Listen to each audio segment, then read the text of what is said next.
नमस्कार विद्यार्थी मित्रांनो. तर आपण अगोदरच्या लेक्चर मध्ये भारतीय अर्थव्यवस्थेची वैशिष्ट्ये बघितला होता. तर त्यामध्ये एकूण आपण 8 मुद्दे बघितला होता. तर राहिलेले मुद्दे या लेक्चर मध्ये आपण पाहणार आहोत. तर बघा, पुढला पॉइंट जे काही असेल, मोठ्या औद्योगिक घराण्याची मक्तेदारी. भारतीय अर्थव्यवस्थेमध्ये उत्पादनाची मालकी कोणाची आहे, कोण उत्पादन करणार आहे आणि किती प्रमाणात करणार आहे याचा सुद्धा विचार झाला पाहिजे. जर उत्पादन साधनांची मालकी समप्रमाणात असेल, सर्वांकडे असेल, तर त्या अर्थव्यवस्थेमध्ये मक्तेदारी निर्माण होणार नाही. पण भारतीय अर्थव्यवस्थेमध्ये जे काही उद्योग घराणे आहेत, कोणते उद्योग घराणे? मोजकेच. उदाहरणामध्ये सांगायचं झालं तर टाटा, बिर्ला, अंबानी, सिंघानिया अशा मोजक्याच घराण्यांच्या हाती काय झालेली आहे? उद्योगधंद्यांचं केंद्रीकरण झालेलं आहे किंवा उद्योगधंद्यांची मालकी या विशिष्ट वर्गाकडेच आहे. त्यामुळे ते लोक काय करत आहेत? उद्योगधंद्यामध्ये मक्तेदारी निर्माण करत आहेत. आणि मक्तेदारी निर्माण केल्यामुळे अर्थव्यवस्था कुठेतरी विकसनशील स्वरूपामध्ये आहे किंवा अर्थव्यवस्थेला एक स्वरूपामध्ये एक प्रकारचे त्याचा विपरीत परिणाम अर्थव्यवस्थेवर दिसून येत आहे. म्हणून भारतीय अर्थव्यवस्थेचं पुढलं वैशिष्ट्य मोठ्या औद्योगिक घराण्यांची मक्तेदारी. म्हणून भारतीय अर्थव्यवस्थेमध्ये उत्पादनांच्या साधनांची मालकी ही कोणाची आहे याचा सुद्धा विचार झाला पाहिजे. हे एक वैशिष्ट्य. पुढलं, उत्पन्न वितरणातील विषमता. अर्थव्यवस्थेमध्ये उत्पन्न वितरणामध्ये विषमता असणं योग्य आहे. पण हे जे काही उत्पन्नातील विषमता आहे,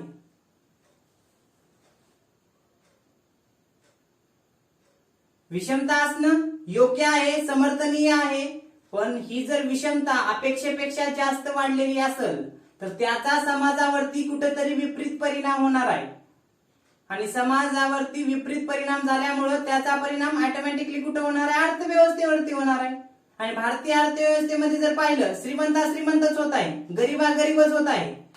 20% लोकांकडे 80% संपत्ती आहे देशाची, तर 80% लोकांकडे राहिलेली 20% संपत्ती. यायले लक्षात. म्हणून भारतीय अर्थव्यवस्था विकसनशील असण्याचं कारण म्हणजे उत्पन्नामध्ये विषमता आढळून येते. गरीब श्रीमंत अशी अर्थव्यवस्थेमध्ये दरी निर्माण झालेली आहे. जर अर्थव्यवस्थेला विकसित व्हायचं असेल तर काय केलं पाहिजे? मग ही जी काही उत्पन्न वितरणातील विषमता आहे ती कमी केली पाहिजे. आमदाराचं पोरग चांगला इंग्लिश मीडियम स्कूलला जाते, तर गरीबाचं पोरग जिल्हा परिषदला जाते. अशी जर विषमता असेल तर त्या अर्थव्यवस्थेचा विकास होणार आहे का? ती अर्थव्यवस्था विकसित होणार आहे का? नाही. म्हणून काय केलं पाहिजे की उत्पन्नातील विषमता ही समप्रमाणात असली पाहिजे. काही प्रमाणात असावी, ठीक आहे, पण अपेक्षेपेक्षा जर जास्त असेल तर नक्कीच त्याचा अर्थव्यवस्थेवर विपरीत परिणाम होत असते. पुढलं वैशिष्ट्य, दारिद्र्याचे दुष्टचक्र किंवा दारिद्र्य रेषेखालील उच्च प्रमाण. भारतीय अर्थव्यवस्था ही कशी आहे? तर दारिद्र्य किंवा भारतीय अर्थव्यवस्थेचं पुढचं मूलभूत वैशिष्ट्य काय सांगता येईल की दारिद्र्य रेषेखालील राहणाऱ्या लोकांचं उच्च प्रमाण. म्हणजे भारतामध्ये गरीब लोक जास्त आहेत. आता दारिद्र्य म्हणजे काय असते? मूलभूत गरजांची पूर्तता होऊ न शकणं म्हणजे दारिद्र्य. आता मूलभूत गरजा काय असतात? अन्न, वस्त्र, निवारा आणि शिक्षण. ह्या मूलभूत बाबी झाल्या. ह्या मूलभूत गोष्टी आहेत. ह्या प्रत्येक नागरिकाला किंवा प्रत्येक व्यक्तीला मिळाल्याच पाहिजे, पण हे मिळत नाही. म्हणून भारतामध्ये दारिद्र्याचं प्रमाण उच्च असलेलं दिसून येते. आपण म्हणतो बीपीएल, एपीएल कुठेतरी शब्द ऐकला. हे जर नाही ऐकलं तर राशन कार्ड आमच्याकडे पिवळं राशन कार्ड आहे किंवा आमच्याकडे केशरी राशन कार्ड आहे. APL, BPL below poverty line, APL above poverty line. BPL वाले अति गरीब असतात आणि एपीएल वाले बीपीएल पेक्षा थोडे कमी प्रमाणात गरीब असतात. हे लक्षात. तर भारतामध्ये गरिबीचं प्रमाण जास्त आहे. जर आकडेवारीचा जर विचार केला 2004-5 मध्ये भारतामध्ये दारिद्र्याचं प्रमाण होतं 27.5, सरासरी 27.5% हे 2004-5 मध्ये दारिद्र्य होतं. तर 2011च्या वर्ल्ड बँकेच्या अहवालानुसार बघा, किंवा सुरेश तेंडुलकर असेल किंवा सी रंगराजन असेल, यांची जर आकडेवारी सांगायची झाली तर वर्ल्ड बँक काय म्हणते, 2011 नुसार भारतामध्ये दारिद्र्य किती आहे, 21.3% आहे. सुरेश तेंडुलकर काय म्हणतात की भारतामध्ये दारिद्र्याचं प्रमाण किती आहे, 21.9% आहे. तर सी रंगराजन काय म्हणतात की भारतामध्ये दारिद्र्याचं प्रमाण किती आहे, 29.5%. एवढं प्रमाण इथं आपण लिहून घेतलेलं आहे थोडक्यात. हे लक्षात. दारिद्र्याचं जर विचार केला तर भारतामध्ये मोठ्या प्रमाणावर दारिद्र्य रेषेखाली राहणाऱ्या लोकांचं प्रमाण आहे. सरासरी जर विचार केला एकूण लोकसंख्येच्या 25 ते 30 कोटी जर लोकसंख्या दारिद्र्य रेषेखाली जीवन जगत असेल तर ती अर्थव्यवस्था विकसित कशी होणार.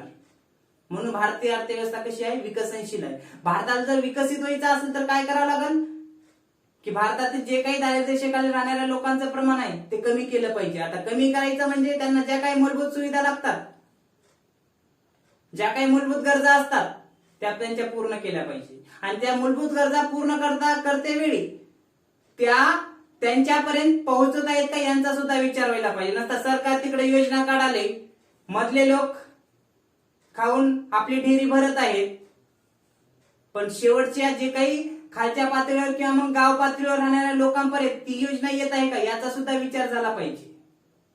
म्हणून भारतीय अर्थव्यवस्थेचं पुढलं एक वैशिष्ट्य आपण पाहू शकतो की दारिद्र्याचे दुष्टचक्र किंवा दारिद्र्य रेषेखाली राहणाऱ्या लोकांचं उच्च प्रमाण. पुढलं वैशिष्ट्य बघू, तांत्रिक मागासलेपणा. भारतीय अर्थव्यवस्था जर पाहिलं विकसनशील आहे त्याचं कारण आणखीन एक, किंवा मग भारतीय अर्थव्यवस्थेचं वैशिष्ट्य म्हणून की तांत्रिक मागासलेलापणा आपल्याला भारतीय अर्थव्यवस्थेमध्ये आढळून येतो. एक वैशिष्ट्य पुढलं सांगायचं झालं तर तांत्रिक मागासलेपणा म्हणजे विकसित राष्ट्रांच्या तुलनेत भारतीय अर्थव्यवस्थेमध्ये कृषी क्षेत्र किंवा उद्योग क्षेत्रामध्ये जे काही तंत्रज्ञान वापरलं जाते त्याचं प्रमाण कसं आहे, अल्प आहे. आज स्थितीलाही किंवा 21व्या या शतकामध्ये देखील भारताला तंत्रज्ञान, विज्ञान तंत्रज्ञान किंवा जे काही आवश्यक बाबी असतात तांत्रिक, त्यासाठी विकसित राष्ट्रांवर अवलंबून राहावं लागते. म्हणून पुढले एक वैशिष्ट्य सांगता येईल की भारतीय अर्थव्यवस्थेचे की भारतामध्ये तांत्रिक मागासलेला आपल्याला दिसून येतो. त्यानंतरचं वैशिष्ट्य राहणीमानाचा निकृष्ट दर्जा. भारतीय अर्थव्यवस्थेमध्ये जी काही लोकसंख्या राहत आहे त्यांचा राहणीमानाचा जर विचार केला तर भारतीय राहणीमानाचा दर्जा, भारतीय लोकांचा राहणीमानाचा दर्जा कसा आहे तर निकृष्ट स्वरूपाचा आहे. विकसित राष्ट्रांच्या तुलनेत भारतीय लोकांचा राहणीमानाचा दर्जा निकृष्ट स्वरूपाचा आहे. कारण ज्या देशाचं अल्प दरडोई उत्पन्न असते, म्हणजे दरडोई उत्पन्न लोकांचं उत्पन्नच कमी आहे, तर त्या देशातील लोकांचा राहणीमानाचा दर्जा उच्च कसा असेल हे लक्षात. दरडोई उत्पन्न आपण पाहिलं, अल्प दरडोई उत्पन्न लोकांना उदरनिर्वाहासाठी किंवा मूलभूत गरजा पूर्ण करण्यासाठी कोणतं तरी काम करावं लागतं आणि त्या कामापासून काय विशिष्ट मोबदला मिळत असतो आणि तो मोबदला आपली मूलभूत गरज पूर्ण करण्यासाठी खर्च करायचा का बचत करायचा किंवा राहणीमानाचा दर्जा उंचावण्यासाठी खर्च करायचा याचा सुद्धा प्रश्न असतो. म्हणून भारतीय लोकांचा राहणीमानाचा दर्जा निकृष्ट स्वरूपाचा आहे किंवा लोकांना ज्या काही आवश्यक बाबी असतात, दिवसाच्या काठी सरासरी 2100 कॅलरीज, आता ग्रामीण भागासाठी 2400 कॅलरीज आहेत, शहरी भागासाठी 2150 कॅलरीज सरासरी आपण विचारात घेतो. ग्रामीण भागातील लोकांना दिवसाकाठी 2400 कॅलरीज जर मिळत असतील आणि शहरी भागातील लोकांना 2150 कॅलरीज किंवा प्रोटीन हे जर मिळत असतील तर त्यांचा राहणीमानाचा दर्जा उंचावू शकतो. किंवा त्यांना ज्या काही आवश्यक बाबी असतात राहणीमानाचा दर्जा उंचावण्यासाठी, आरोग्य असेल, शिक्षण असेल, मूलभूत गरजासोबतच हे जर मिळत असतील तर त्यांचा राहणीमानाचा दर्जा उंचावू शकतो. पण भारतीय अर्थव्यवस्थेमध्ये असं आपल्यास पाहावयास येत नाही. म्हणून लोकांचा राहणीमानाचा दर्जा हा निकृष्ट स्वरूपाचा आहे. म्हणून हे एक वैशिष्ट्य आपण सांगू शकतो. पुढलं, नैसर्गिक साधन संपत्तीचा अपुरा वापर. भारतामध्ये जे काही नैसर्गिक साधन संपत्ती आहे याचा अपुरा वापर होत असलेला आपल्याला दिसून येईल. भारतामध्ये साधन सामग्री आहे, मजूर आहेत, पण त्यांचा पुरेपूर वापर नाही. म्हणून भारतीय अर्थव्यवस्था विकसनशील आहे आणि हे एक वैशिष्ट्य सांगता येईल. म्हणजे भारतामध्ये जे काही नैसर्गिक साधन संपत्ती आहे किंवा जे काही उपलब्ध खनिज साधने आहेत त्याचा पुरेपूर वापर होत नाही. जरी वापर होत असेल काही प्रमाणामध्ये, त्यामध्ये सुद्धा वापराचा अभाव, समन्वयाचा अभाव, नियंत्रणाचा अभाव यांचा आपल्याला या ठिकाणी अभाव दिसून येतो. त्यामुळे साधन संपत्तीचा वापर जसं की विकसित राष्ट्रामध्ये त्या देशातील जी काही साधन संपत्ती किंवा नैसर्गिक साधन संपत्ती असते त्यांचा पुरेपूर वापर करून घेतात, म्हणून ते विकसित आहेत. पण भारतामध्ये त्यांच्या तुलनेमध्ये नैसर्गिक साधन संपत्तीचा वापर होत नाही, बेकारी कमी केली जात नाही, दारिद्र्य रेषेखालील प्रमाण कमी होत नाही. अशा कारणामुळे भारतीय अर्थव्यवस्था विकसनशील आणि हे एक वैशिष्ट्य सांगता येईल. पुढलं, मिश्र अर्थव्यवस्था. आता मिश्र अर्थव्यवस्था काय असते बघा.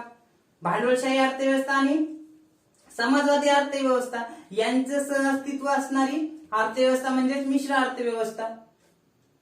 म्हणजे दोघांचं कोएक्झिस्टन्स असणार आहे. आता भांडवलशाही अर्थव्यवस्था काय असते, ज्या उत्पादनाच्या साधनावरती खासगी व्यक्तींची मालकी असते ती म्हणजे भांडवलशाही अर्थव्यवस्था.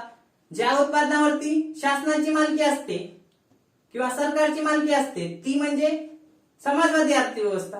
आणि हे दोन्ही अर्थव्यवस्था जेव्हा एकत्र येतात तेव्हा जी अर्थव्यवस्था निर्माण होते त्याला मिश्र अर्थव्यवस्था असं म्हणतात. म्हणून भारतीय अर्थव्यवस्था कशी आहे, मिश्र अर्थव्यवस्था असलेली आपल्याला सांगता येईल. पुढलं, पायाभूत सुविधांचा अभाव. भारतीय अर्थव्यवस्थेमधलं पुढलं भारतीय अर्थव्यवस्थेचं वैशिष्ट्य काय, पायाभूत सुविधांचा अभाव. भारतीय अर्थव्यवस्थेमध्ये ज्या काही पायाभूत सुविधा आहेत त्यांचा अभाव दिसून येतो. विकसित राष्ट्रांच्या तुलनेत ज्या काही म्हणजे विकसित राष्ट्रांमध्ये ज्या काही पायाभूत सुविधा वापरल्या जातात. आता पायाभूत सुविधा काय असतात, ऊर्जा असेल, शक्ती असेल, वाहतूक असेल, दळणवळण असेल, बँका असतील, विमा असतील,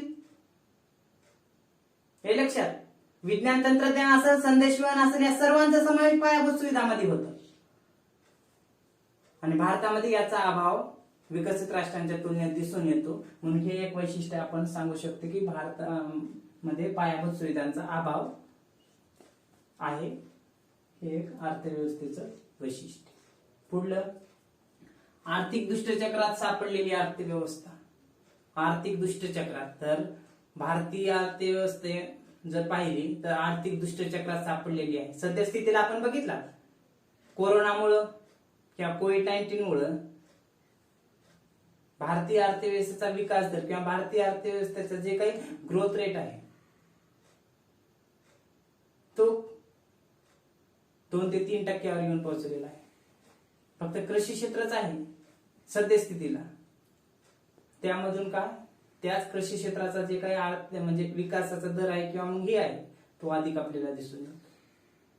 मग सध्या फक्त 1 वर्ष जवळपास होत आलं या कोरोनामुळे भारतीय अर्थव्यवस्था कशी झालेली आहे. भारतीय अर्थव्यवस्थेमध्ये एक प्रकारची मंदी, जगामध्ये तर आलीच मंदी यामुळे, पण भारतीय अर्थव्यवस्थेचा विकासाचा दर खालावला, बेकारी वाढली.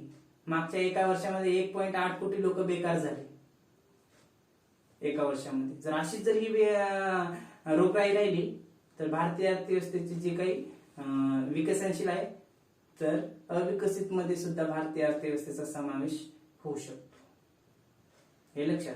म्हणून आर्थिक दुष्चक्रात सापडलेली अर्थव्यवस्था हे एक वैशिष्ट्य सांगता येईल. भारतामध्ये त्याचं कारण आहे, भारतामध्ये भाववाढ आहे, महागाई आहे, बेकारी आहे, अविकसित औद्योगिक क्षेत्र आहे, भ्रष्टाचार आहे.